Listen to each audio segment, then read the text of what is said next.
J'ai une anecdote. Il y a quelques années, durant une sortie professionnelle, une des responsables me pose des questions sur les défis que je rencontre en lien avec mes handicaps.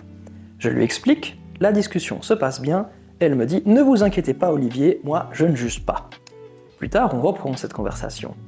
Et là, elle me dit « Oui, enfin, vous savez, l'inclusion c'est bien, mais quand même, des fois, ça va un peu trop loin, comme avec les LGBT massins. » Oui, je trouve ça aussi incohérent.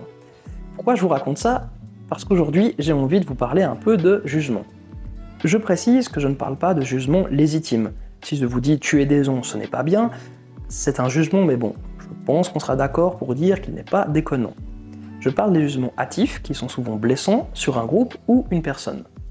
C'est quelque chose auquel on est souvent confronté quand on est neuroatypique. Mais pourquoi? C'est assez simple, quand tu ne corresponds pas à une norme, on te juge plus rapidement. Là, je pense que je ne vous apprends rien. Le truc avec la neuroatypie, c'est que ce sont des handicaps invisibles.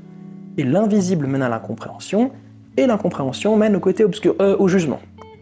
Ça donne typiquement des commentaires stupides comme « Fais un effort, tu es encore fatigué, ce n'est pas possible, quel fainéant, tu fais un caprice, etc. » Le problème, c'est que les gens qui sortent ces réflexions prennent la facilité. Au fond, c'est malheureux, mais c'est beaucoup plus simple de se dire qu'une personne est capricieuse ou fainéante, plutôt que d'essayer de comprendre ses besoins.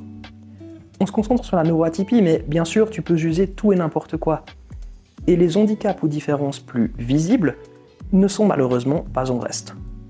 Pour revenir sur l'exemple d'intro, les gens qui disent fièrement « je ne juge pas » me posent toujours un problème, car souvent ce sont ironiquement les premiers à le faire. Également, à mon avis, des jugements rapides, on en a tous fait. Alors, je ne dis pas qu'on a le même niveau, il y a bien sûr des champions du domaine qui sont assez difficiles à détrôner.